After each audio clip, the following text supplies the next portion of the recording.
Well, I mean, certainly not ideal, but the good thing is I think this year she's had a lot of experience doing it. It's not her first time that she's had to do it. I think, it brings a different dimension to our offense. She's one of our better defenders, so you'd like to have her out there, and she's very capable, certainly. The role she's trying to get better at is having more of a commanding vocal presence, I think, with the team, which we didn't really do a good job for a 10, 12-minute period against Nebraska, which we really needed to be able to have somebody kind of be the head to the monster there and out there, and it just didn't happen. But I do think she's doing a good job. I like that it offers, we can put different combinations out there. We can go big with that. We can go, more scoring, obviously, too, in those situations. So I think she's doing a good job. I just think, certainly it's been an easier adjustment this year because of the way we run our break with everybody bringing it. So I actually think, she's doing a really, really nice job. Suzy, there's no shame in 16-8 or 9-3, but you have games where you don't bring it like you'd like.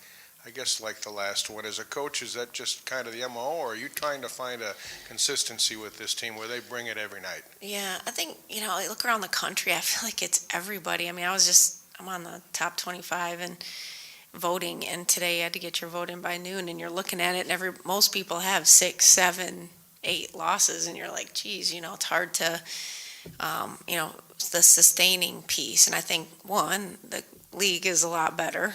I think top to bottom, our conference is really, really challenging, and I think it is across the country in women's basketball. And then, for us, it's, we've plagued with injuries and in and out and kids, there, not there, that kind of thing. So I think it makes it hard to get into a groove. I did like our week last week. I mean, I know we're just focusing on Nebraska, but I mean, we won at home against Purdue. We went on the road and kind of avenged ourselves against Illinois. And really, besides a 12-minute, 13-minute period in that first half, I thought, we weren't bad. We just had a really awful 10, 12 minutes. And that's where that commanding presence, that maturity a little bit, kind of, we got to get the ball inside, and then we go out there and shoot another outside shot. It was driving me crazy. So some of it is listening and comprehending and maybe doing a better job of executing. Considering the previous 4 games where you guys kind of made strides and more ball movement and things like that, do you see Saturday as more of a step back, or do you think it was a off night for you guys?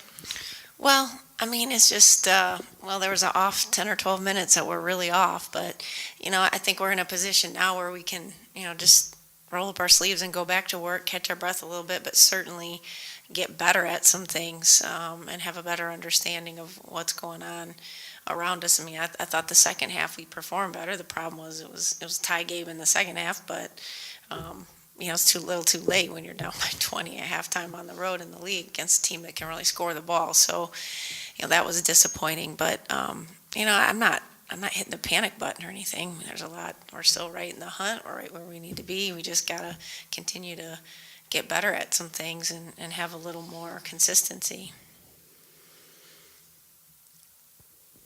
What are you kind of looking to see over the final 5 games of the regular season? Is it mainly the consistency, or is there anything else that you're kind of looking to see over these final 5 games? I think, there's a handful of things I think every coach kind of focuses on. For us, it's no different.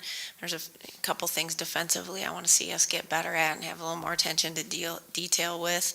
I think, a more concerted effort to attack the paint a little bit better on offense is something that we have to do consistently. And, I do think sometimes we have the mentality of it's not a selfish thing, like they're out for themselves, but I think sometimes when we hit adversity, there's so many people that want to be the one that step up, whether it's Annalise, Clarissa, Tori, Ariel, Becca, and sometimes, that's when we get in trouble. We got to continue to understand that we got to play as a unit and as a team. We can't just do it with one guy with the ball in their hands, and sometimes we revert back to that.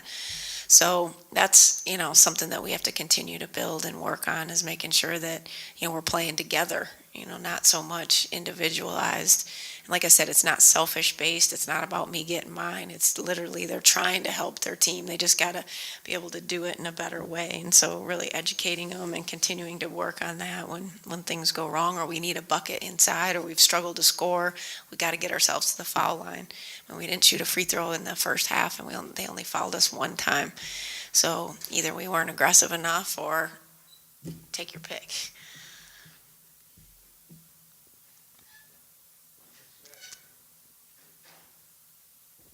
Sneak a game in there without playing until Saturday. Do you enjoy this time as a coach for some practice time? Do you need this Yeah. week to refine things? Yeah, I mean, I do. I mean, tough thing is it also means a lot of recruiting. I was gone till midnight last night, go out again Wednesday, go out again Friday. So you try and catch up as a head coach of going out, but still having that balance of helping your team because we're in the final stretches. So I like it. I think it comes at a really good time.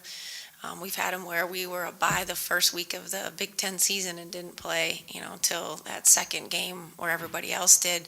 So I kind of like having the bye right now, but it's only as good as you make it, And so for us, this team has really done better when we go to work, and last week made it difficult to really work. I mean, we work going into Illinois and then you get home at 1:32. It's the end of a 3-game stretch. You're down in numbers. You got kids that are beat up and hurt that couldn't even practice. So you try to manage that. And I just don't think that bodes well for us. I mean, we're a team that needs to physically work on the court and get better. So I think, some of that going into Nebraska was we had to back off them. And I just have found with this team, when you back off, that doesn't usually bode well. So, for us, it's about putting the foot on the gas. And I think this comes at a good time where we can give them a couple days to rest and recover and now move on and get better and go to work. Yeah, recruiting's fun. So you're kind of in those dog days of the season, like you said, you're recruiting, preparing your team. How do you kind of find time to balance between your family and your kids and everything like that at this time of year? That's funny. Red Bull. Yeah, there's not a lot of balancing going on. That's just the way it is. And so I don't know, maybe Friday there might be an opportunity where I can bring one of my kids or something like that with me recruiting. But then even then, you got to kind of pay attention to what you're doing, not worry about a 3-year-old. So it makes it difficult. But, it's just not the time. There'll be a time when it's family time. And right now it's about the team and Michigan State and putting ourselves in position to be successful. And when I can be there and be home like tonight, later tonight, I'll do the best I can to be there and be in the moment. But won't involve a lot of like domestic things like cooking and cleaning and things like that.